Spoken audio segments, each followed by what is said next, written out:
Quantas notícias estamos vendo hoje, sequer mencionando que Israel possui armas nucleares? Estima-se que sejam 200 armas nucleares. É o único poder em toda a região com armas nucleares. Então Israel as possui, um dos 9 países no mundo com um arsenal nuclear. No entanto, Israel se recusa a fazer parte do Tratado de Não Proliferação Nuclear. Recusa-se a permitir inspeções.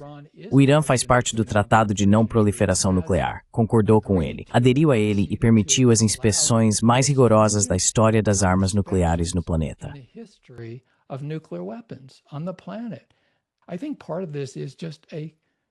Acho que parte disso é simplesmente um total desprezo pela diplomacia genuína.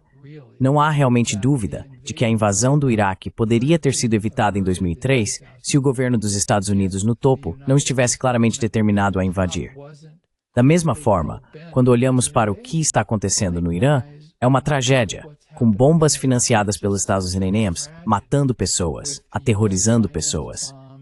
Ironicamente, o Irã é denunciado como um Estado terrorista, enquanto o governo dos Estados Unidos ajuda Israel a aterrorizar pessoas lá com bombas lançadas do ar.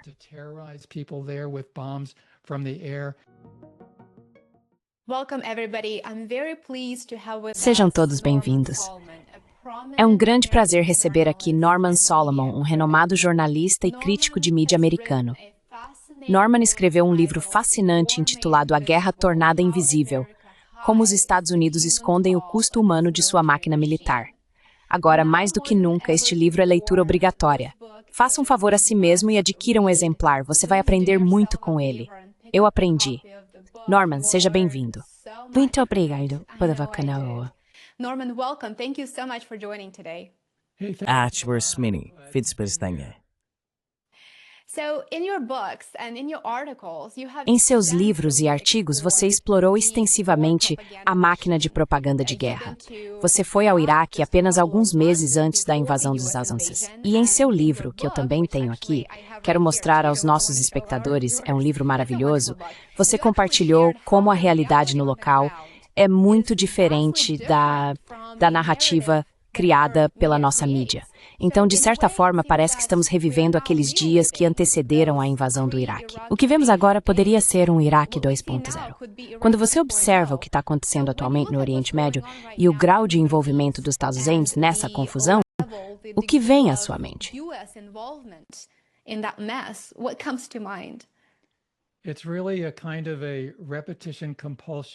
É realmente uma espécie de transtorno de compulsão à repetição que existe na mídia e na política dos Estados Unidos.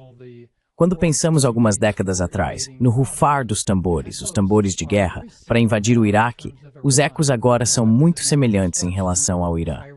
Armas de destruição em massa, tiranos que precisam ser detidos e, implicitamente no caso do Irã, explicitamente no caso do Iraque, derrubados. É essa missão que nos dizem que os Estados Unidos e seus aliados têm: consertar o mundo, lutar contra o mal. Como disse o presidente George W. Bush, acabar com o mal no mundo. Queremos eliminar o mal. Mesmo para o tio Sam, essa é uma tarefa enorme. E no caso do Irã, temos todo tipo de mensagem semelhante vinda da Casa Branca, da maior parte do Congresso e certamente da esmagadora maioria da grande mídia. Nós somos os bons. As pessoas que comandam o país mal são os maus. E sim, é o Pentágono por Cor.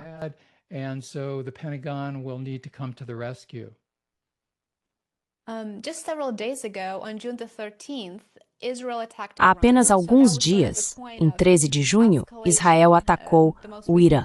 Esse foi o ponto mais recente de escalada. Quando observei a cobertura da mídia aqui nos Estados Unidos, não vejo realmente ninguém dizendo isso é violência, isso é agressão.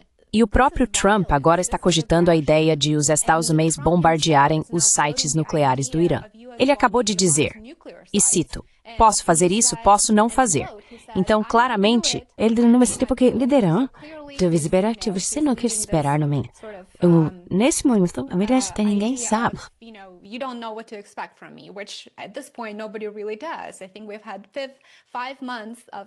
Acho que tivemos 5 meses de instabilidade econômica e política e é difícil discordar disso. Mas, novamente, ninguém escreve um artigo de opinião ou aparece dizendo, sabe de uma coisa, ataques a instalações nucleares. Isso é terrorismo. Ataques a locais nucleares são proibidos pela Carta da ONU. Então, o que você acha da cobertura da mídia dos Estados Unidos sobre os eventos desde 13 de junho e da retórica e postagens do presidente Trump no X e no Truth Social?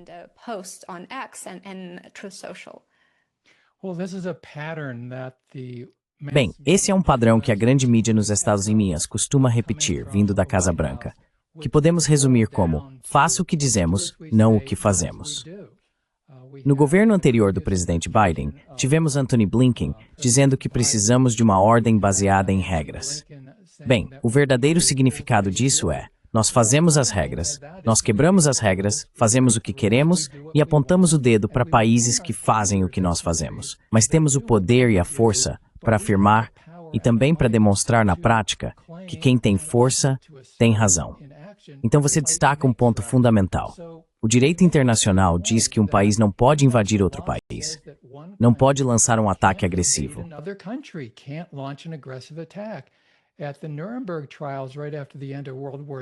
Nos julgamentos de Nuremberg, logo após o fim da Segunda Guerra Mundial, o veredito do tribunal foi que o crime internacional supremo era a guerra de agressão. Bem, os Estados Unidos são muito bons. Washington, os altos funcionários, são excelentes em apontar o dedo para outros países. O termo resumido para isso é hipocrisia. Mas de muitas maneiras é ainda pior, porque em nosso mundo rico, o que está acontecendo é apresentado ao povo americano através da grande mídia, através dos discursos e declarações de autoridades. Então, quando os Estados Unidos atacam o Afeganistão em 2001, isso é maquiado e apresentado como algo realmente nobre. Quando os Estados Unidos, em março de 2003, invadem o Iraque, novamente, isso é apresentado como algo maravilhoso.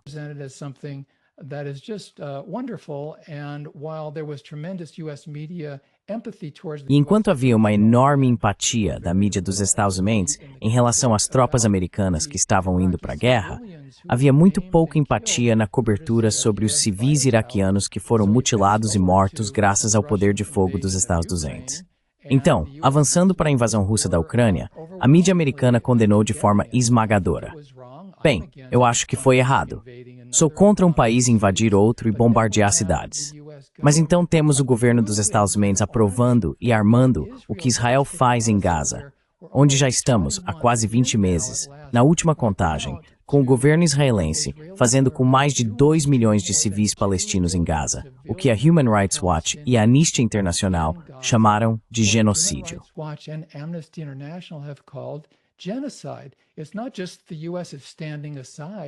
Não é apenas que os Estados Unidos estão se omitindo. Os Estados Unidos estão, na verdade, armando e literalmente tornando possível esse genocídio. Então, quando olhamos agora para o que Israel está fazendo, tendo atacado, sem provocação, tendo atacado o Irã, vemos que isso só é possível porque o governo dos Estados Unidos deu sinal verde e agora, como você mencionou, está ameaçando atacar o Irã. Então estamos numa situação em que temos um ethos completamente invertido, de cabeça para baixo, e moldado para a conveniência momentânea dos demagogos em Washington. E, infelizmente, isso historicamente tem sido bipartidário.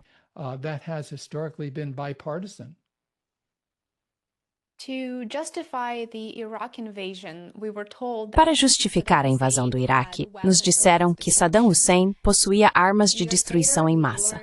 Anos depois, descobrimos que era uma completa mentira. Além dessa mentira, houve muitas outras. Uma das piores foi a alegação de que soldados iraquianos haviam jogado recém-nascidos para fora de suas incubadoras em um hospital do Kuwait, deixando-os cruelmente para morrer. Isso também era mentira, mas claramente ajudou a enfurecer milhares de pessoas aqui nos Estados Unidos. Cumpriu seu propósito e, portanto, apoiou a invasão. Fabricou consentimento. Agora vemos várias narrativas sendo construídas para criar esse nós, significando Israel e os Estados Unidos, contra eles, o Irã, para justificar bombardeios e mais violência. Quais são as semelhanças entre a propaganda da guerra do Iraque e a propaganda da guerra contra o Irã?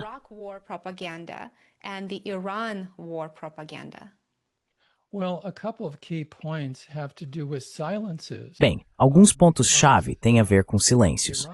Porque o Iraque possui a 5ª maior reserva de petróleo do mundo. O Irã tem a 4ª maior reserva de petróleo do mundo. E anos após a invasão dos Estados Unidos ao Iraque em 2003, altos funcionários norte-americanos admitiram que a invasão tinha a ver com petróleo. O Iraque não teria sido invadido se seu principal produto fosse pepino ou computadores. Foi por causa das vastas reservas de petróleo do Iraque. Bem, como acabei de mencionar, o Irã tem enormes reservas de petróleo e as corporações dos Estados Unidos e o governo aliado dos Estados Unidos vêm salivando para controlar esse petróleo há muitas décadas. Então esse é um dos silêncios.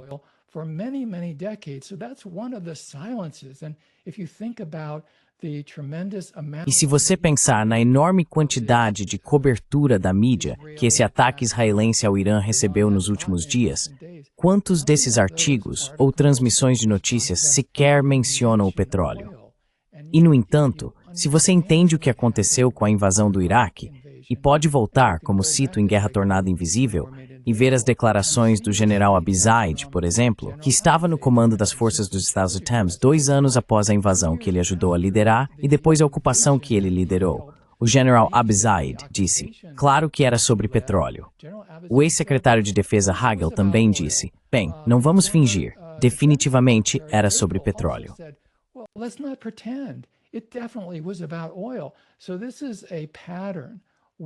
Então, esse é um padrão em que essas invasões, o armamento de Israel, são apresentados com todo tipo de alegações de nobreza e de que só nos importamos com os direitos humanos. Mas existe um conjunto subjacente de motivações, não só o petróleo, mas também o posicionamento geopolítico e assim por diante.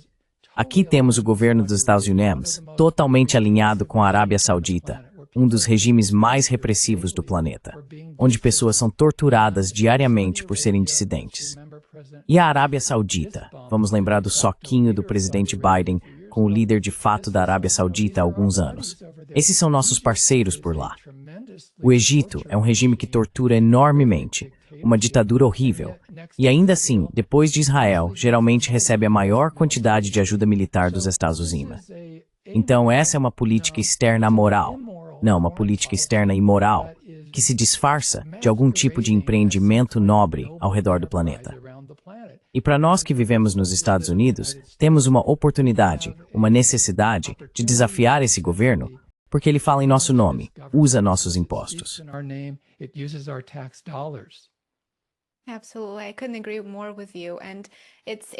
Com certeza, não poderia concordar mais com você. E é realmente orwelliano quando ouvimos que, sabe, os iranianos precisam ser libertados. E então vamos levar essa libertação e democracia para eles, bombardeando-os. É a forma mais bizarra e imoral, claro, de fazer os americanos pensarem sobre o que está acontecendo de uma maneira muito limitada e superficial, sem realmente entender o que isso significa. Por exemplo, apenas algumas horas atrás percebi, e fiquei muito chocado com isso, que o deputado Randy Fine postou no X. Ele disse, e estou citando o que ele disse, quero parabenizar Israel pelo seu bombardeio majoritariamente pacífico ao Irã. Isso é o duplo pensar orwelliano, não é? This is Orwellian doublespeak, isn't it? Sim, como você disse, este é um conjunto bizarro de mensagens que são tão constantes que acabamos nos acostumando. Somos incentivados a sentir que, olha, isso é normal. É assim que o mundo funciona. E muito disso, e eu tenho um capítulo em War Made Invisible, é o seguinte: a vida de algumas pessoas realmente importa e a de outras não. E esse é o preceito subjacente, sabe, de que vidas americanas importam mais, muito mais do que vidas em qualquer outro lugar do mundo, a menos que estejam em países habitados ou governados por aliados dos Estados Unidos. E isso é uma espécie de, como se diz, mundo maniqueísta. É um mundo de bem e mal, uma separação entre todos no planeta. Bem, isso é corrosivo.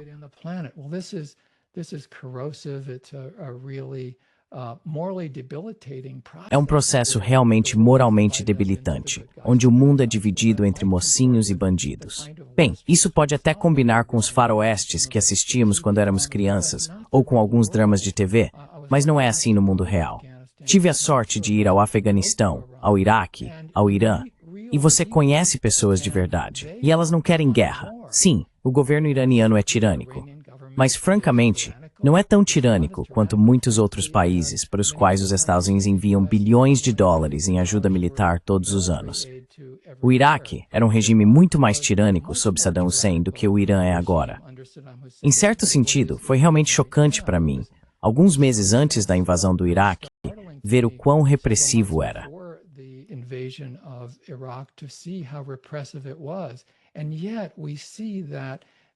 E ainda assim vemos que a invasão, o esforço de mudança de regime, foi muito pior para as pessoas que viviam lá do que o que existia antes.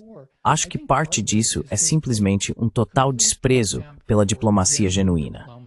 Não há realmente dúvida de que a invasão do Iraque poderia ter sido evitada em 2003 se o governo dos Estados Unidos no topo não estivesse claramente determinado a invadir. Da mesma forma, quando olhamos para o que está acontecendo no Irã, é uma tragédia, com bombas financiadas pelos SOAS, aterrorizando pessoas. Ironicamente, o Irã é denunciado como um estado terrorista, enquanto o governo dos Afins ajuda Israel a aterrorizar pessoas lá com bombas lançadas do ar.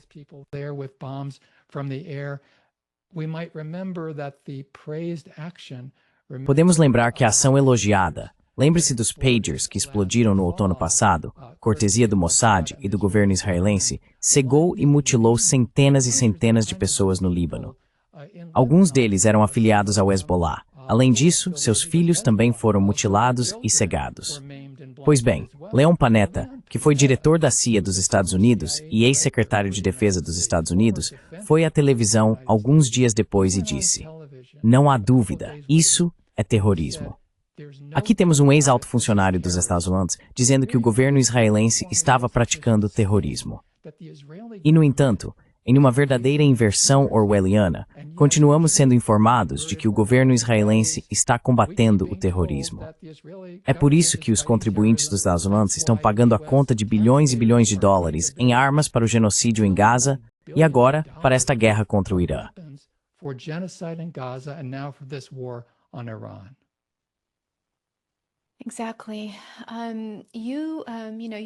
Exatamente. Você foi jornalista e é um jornalista experiente. Você já viu tantos aspectos diferentes de ser jornalista nos Estados Unidos. Poderia nos explicar como a cobertura jornalística orienta a opinião pública nos Estados Unidos? Quais técnicas são usadas para, de forma eficaz, não apenas informar o que está acontecendo, mas dizer como devemos pensar sobre o que está acontecendo no mundo? About what's happening in the world. No lado da produção, a fonte e como ela funciona dentro da fábrica de salsichas da mídia, as pessoas nos grandes veículos de comunicação e outros que querem ser repórteres para subir na carreira, talvez estejam no Daily Bugle, mas esperam um dia chegar ao New York Times. Eles reconhecem o que faz as pessoas avançarem na profissão. O modelo a ser seguido são aqueles que estão mais acima na cadeia de conquistas. Concordar para se dar bem com a política externa do governo dos Estados Unidos faz parte do processo. Não é que você não possa questionar as táticas se esta é a guerra certa neste momento e neste lugar. Sim, você pode criticar taticamente o que o governo dos Estados Unidos está fazendo.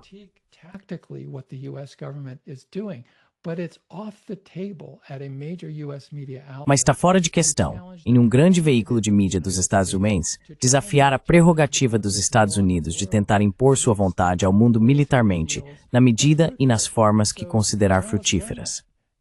Então os jornalistas aprendem isso. E as pessoas que não querem, não conseguem, ou não se sentem à vontade para fazer isso, acabam pedindo demissão, batendo em um teto de vidro, ou simplesmente não avançam na profissão. E aqueles que sinceramente adotam esse conjunto de preceitos, de que você basicamente deve fazer estenografia para os líderes de política externa dos Estados Unidos, tendem a subir. Então, do ponto de vista da produção, por assim dizer, acho que essa é uma dinâmica clara.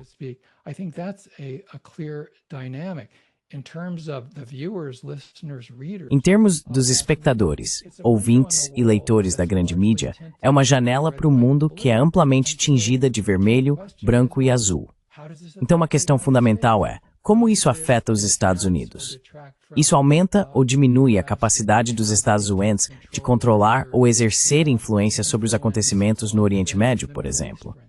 Esse é um fio condutor muito forte em grande parte das mensagens. Tenho lido bastante da cobertura do New York Times nos últimos dias, e isso é muito temático.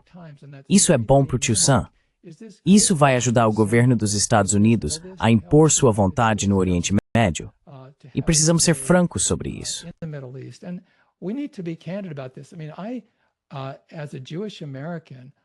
Quero dizer, eu, como judeu americano, quando criança eu recebia latas azuis e brancas. Eu saía por aí e coletava moedas para plantar árvores em Israel. Cresci nesse ambiente de que Israel é realmente bom e deveríamos assumir isso. O fato é que, lamento dizer, é bem o oposto. Quando você lê a história, quando observa o que aconteceu nos últimos anos, com bilhões de dólares em armas todos os anos, o governo israelense só tem matado e praticado limpeza étnica e agora genocídio em Gaza, mas também atacou vários países da região: Iêmen, Síria, Hezbollah e agora o Irã.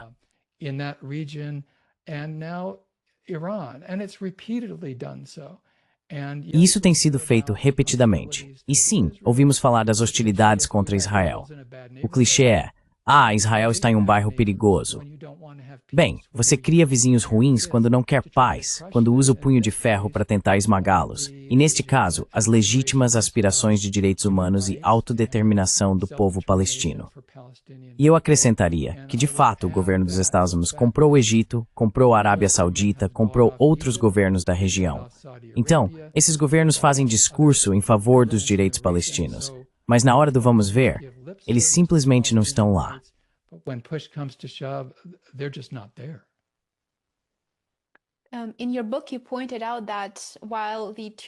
No seu livro, você apontou que enquanto os dois partidos, republicanos e democratas, brigam por grandes diferenças em questões domésticas, suas relações em geral têm sido letalmente plácidas em relação aos gastos militares. E claro, os gastos militares são uma das questões-chave, na minha opinião, no contexto do militarismo e intervencionismo dos Estados Unidos. E sua afirmação é tão precisa. Era precisa naquela época e agora está absolutamente correta. Tudo o que precisamos fazer é olhar para a plataforma pró-paz de Trump, com a qual ele concorreu, e agora, apenas 5 meses depois, já gastamos pelo menos $1 bilhão bombardeando o Iêmen desde janeiro deste ano. E o Iêmen é um dos estados mais empobrecidos do mundo. É um estado falido. Estamos fornecendo bilhões de dólares em armas para a Ucrânia e Israel para bombardear Gaza, Líbano e Síria, como você acabou de mencionar. Como é possível essa continuidade do milismo independentemente de termos republicanos ou democratas no poder?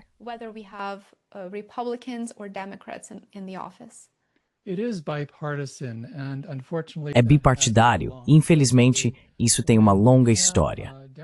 Quando vemos democratas criticando republicanos por repressão doméstica nos últimos meses, acho que é uma crítica totalmente válida. Temos agora um regime Trump muito fascista no âmbito doméstico. Ao mesmo tempo, quando olhamos para a política externa, como você está sugerindo, existe essa crença de que as diferenças partidárias, como diz o ditado, devem parar na beira da água e que devemos estar unidos em relação à política externa e à guerra. Bem, essa tem sido uma ideia catastrófica. Sou velho o suficiente para ter crescido como adolescente durante a Guerra do Vietnã, e aquilo foi simplesmente insano. Foi destrutivo. Diziam as pessoas, e muitas vezes elas acreditavam, que patriotismo significava apoiar o presidente, que era o comandante em chefe da guerra no Sudeste Asiático. Bem, o que isso causou?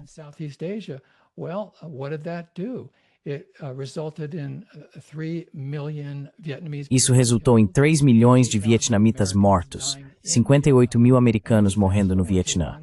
E então você avança por uma guerra após a outra. A Guerra do Golfo em 91, o bombardeio da Iugoslávia, 78 dias seguidos liderados pelos Estados Unidos em 1999, a invasão do Afeganistão, a guerra de 20 anos que se seguiu, depois, em 2003, a invasão do Iraque.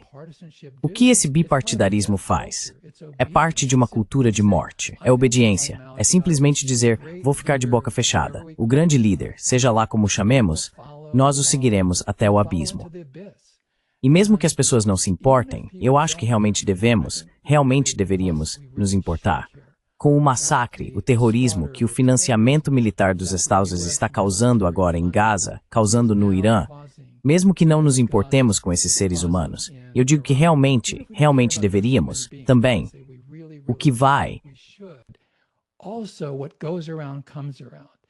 If Americans think that we can mete out Se os americanos acham que podemos impor violência e financiar ou participar diretamente do massacre de civis ao redor do planeta sem sermos afetados, não, vai haver cada vez mais retaliação. Porque as pessoas ao redor do mundo não são burras. Elas veem o que os Estados Unidos estão fazendo e reconhecem que essa ideia que abraçamos com tanta frequência nos Estados Unidos sobre o excepcionalismo americano não passa de um monte de narcisismo etnocêntrico. E isso deve ser rejeitado, a menos que pensemos que os americanos, e então os aliados honorários dos americanos, como os israelenses, de alguma forma são melhores do que todo mundo. Bem, isso é loucura. É uma receita para um planeta em caos e destruição, incluindo a destruição final de um holocausto nuclear. including the ultimate destruction of nuclear holocaust.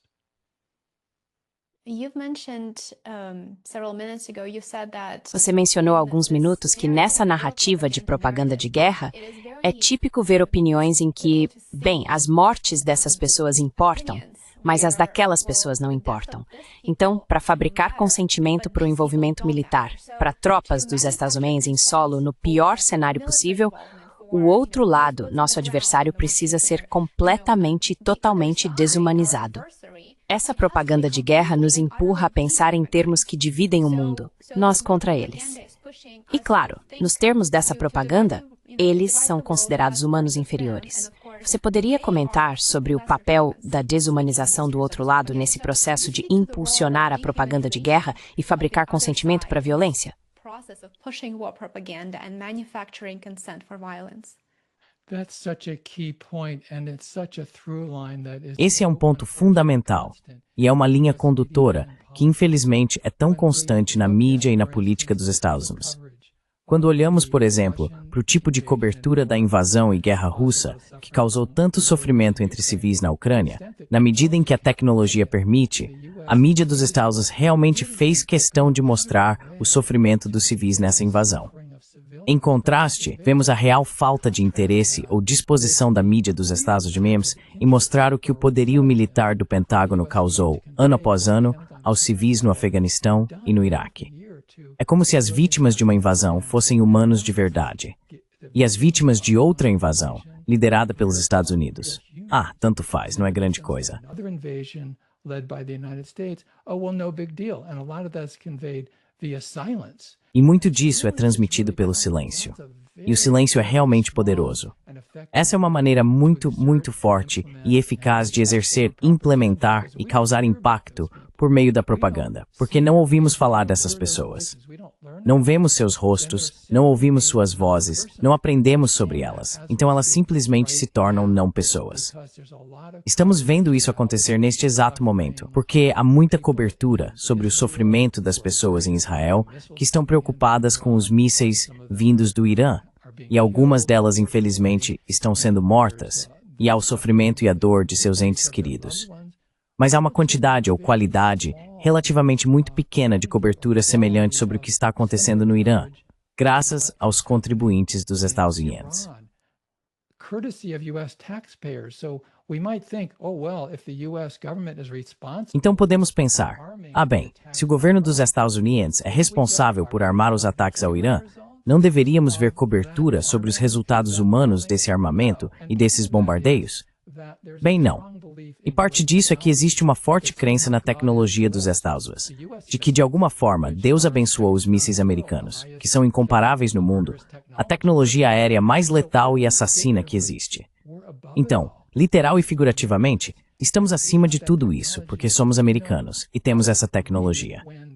Sabe, eu concordo quando a mídia dos Estados Unidos condena os atentados suicidas, encher o porta-malas de explosivos e dirigir até uma multidão ou algum outro evento oficial. Some other an official event. Well, yeah, we've heard countless times over the years. Bem, sim, já ouvimos inúmeras vezes ao longo dos anos que esses eventos horríveis aconteceram quando um carro ou veículo foi jogado contra um grupo de pessoas. Mas quando se trata de uma bomba de 900 quilos que os estadunidenses estão fornecendo para Israel, aí já é uma outra história, porque é alta tecnologia. Quando o governo dos Estados Unidos tem um avião a milhares de metros de altura e joga uma bomba sobre as pessoas, aí é outra coisa. Em vez de ser chamado de terrorismo bruto, é alta tecnologia, e muitas vezes é elogiado.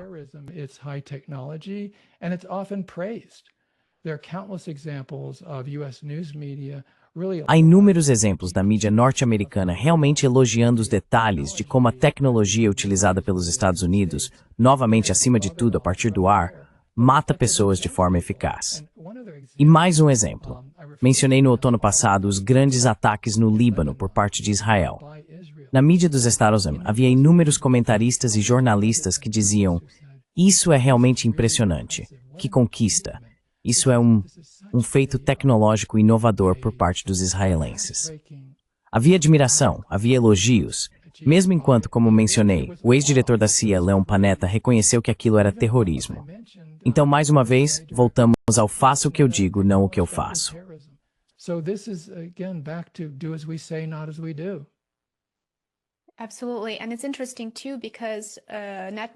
Com certeza. E é interessante também porque o Netanyahu chegou a dar um pager dourado para o Trump, né? Então, foi meio que, de novo, não consigo pensar em um termo melhor para descrever isso do que puramente orwelliano. Depois de matar crianças, vimos tantos vídeos e imagens daquele ataque sendo compartilhados, e não demorou para perceber que tantas crianças foram mortas ou ficaram para sempre marcadas por isso. E mesmo assim, temos um pager dourado sendo entregue ao presidente dos Estados Unidos na Casa Branca.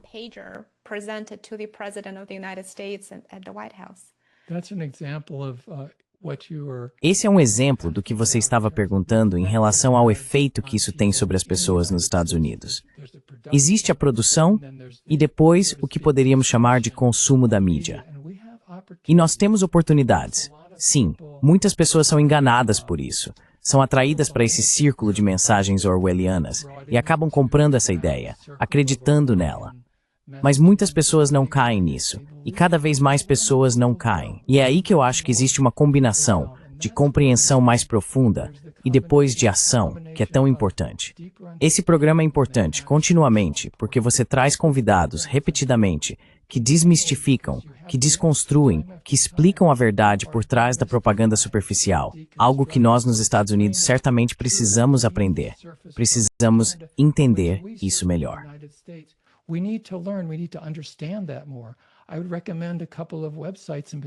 Eu recomendaria alguns sites em particular que ajudam as pessoas a fazer isso. Um deles é o grupo de monitoramento da mídia FAIR, no fair.org, que realmente explica no dia a dia como a grande mídia está frequentemente, francamente, tentando nos enganar, com o apoio do governo dos Estados Unidos. O outro, no nível da ação, é um grupo do qual faço parte, rootsaction.org. Temos uma campanha chamada No War with Iran, que já está em andamento há vários meses.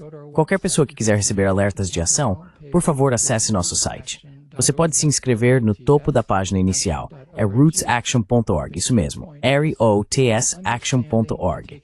O ponto principal é entender e agir. Se entendermos, mas não agirmos, isso não vai adiantar. E o inverso também é verdadeiro. Para agir de forma significativa e eficaz, precisamos primeiro entender.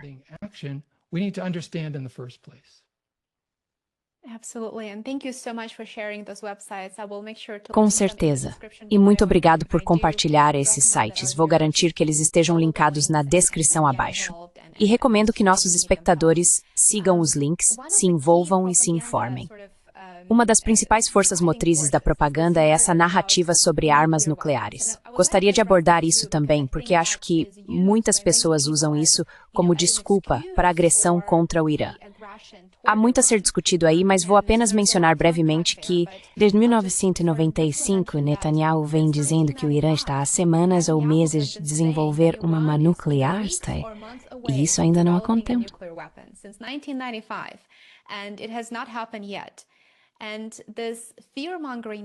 E essa narrativa alarmista de que o Irã está ativamente trabalhando para enriquecer urânio em nível de armamento, aquele nível de 90%, já existe nos Estados Unidos desde antes disso, desde os anos 1980, após a Revolução Iraniana.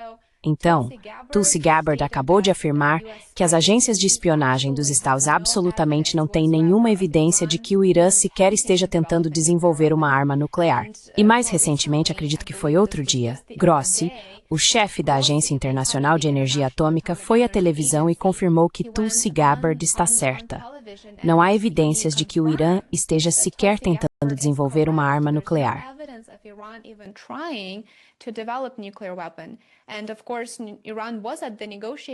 E claro, o Irã estava na mesa de negociações, e as negociações foram sabotadas pelo ataque em 13 de junho. Então, ao mesmo tempo, temos todas essas declarações. Temos o depoimento no Congresso de Tulsi Gabbard. Temos Grossi, da Agência de Energia Atômica, afirmando que sim, ela está certa, não há evidências. Ainda assim, nos dizem para acreditar que todas essas pessoas estão erradas e que o Irã representa uma ameaça não só para Israel, mas também para os Estados Unidos.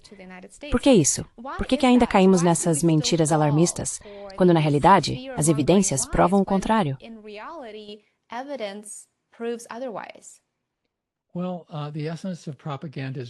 Bem, a essência da propaganda é a repetição.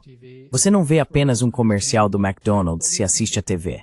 Por razões táticas compreensíveis, o McDonald's continua fazendo comerciais repetidamente. O mesmo vale para as mensagens. Já ouvimos isso, como você apontou, essa narrativa que espalha medo. Isso acontece há anos, na verdade há décadas, e muito disso ocorre por omissão.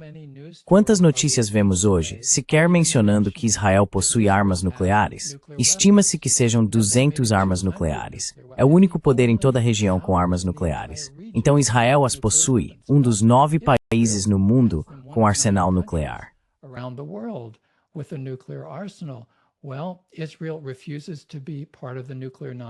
Bem, Israel se recusa a fazer parte do Tratado de Não Proliferação Nuclear. Recusa-se a permitir inspeções.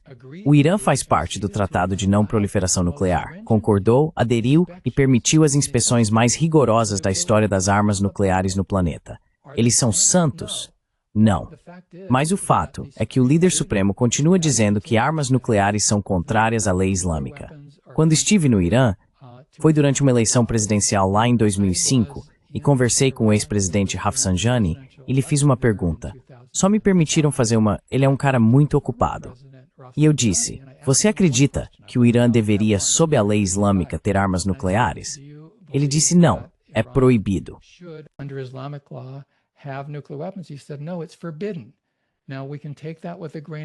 Agora, podemos levar isso com certo ceticismo. Mas eu realmente acredito que se o Irã eventualmente desenvolver armas nucleares, será porque Israel e os Estados Unidos os empurraram para isso. E esse é um outro aspecto que raramente é mencionado na mídia, e isso realmente me deixa furioso. O fato é que sob o presidente Obama havia um acordo nuclear com o Irã. Esse acordo interrompeu o desenvolvimento deles em direção a uma bomba nuclear, e foi muito, muito eficaz. Então, Trump assumiu durante seu primeiro mandato e acabou com o acordo. Ele matou o acordo nuclear. E depois o presidente Biden durante 4 anos para realmente revivê-lo. Então foi morto por Trump, não foi revivido por Biden. E agora se fala em guerra contra o Irã.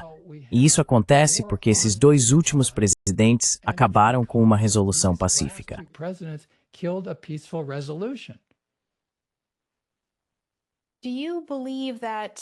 Você acredita que ainda há tempo para parar essa máquina de guerra agora? Você acha que há algo que possa ser feito? Ou acha que já chegamos ao ponto sem retorno, já que os Estados Unidos foram realmente, mas realmente longe no apoio à guerra de Israel contra o Irã?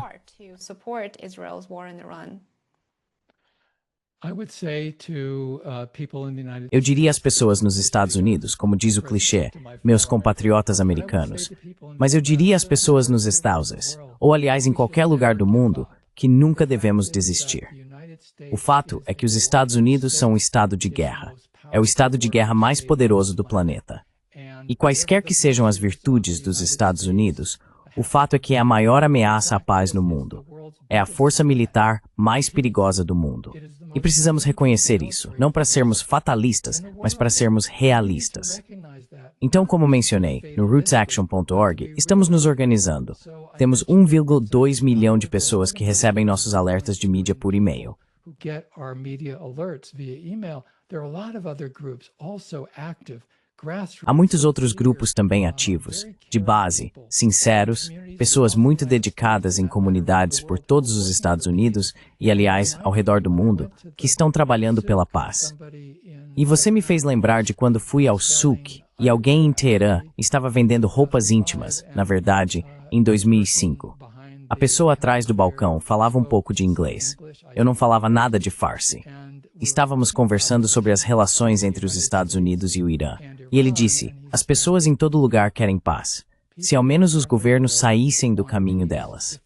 E acho que essa é a situação agora. Precisamos nos organizar para mudar isso. Claro, há motivos para pessimismo, mas há motivos ainda melhores para estarmos determinados a lutar pela paz.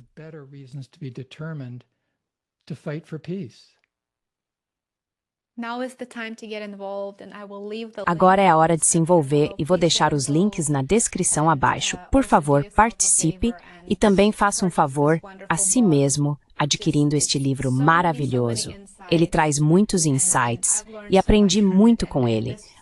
Na verdade, esse é um dos meus livros favoritos, tenho que dizer, justamente porque é tão relevante. Estamos revivendo o que você descreveu aqui, estamos realmente passando por uma espécie de repetição disso, de certa forma. Então, Obrigado por esse aqui. Obrigado por ser honrado a mim. E certamente espero que você volte, porque é todo honrando seu opinião e acontecimentos à medida que se desenrolam.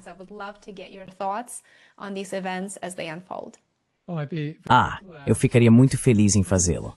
E muito obrigado por esse programa contínuo. É realmente muito importante.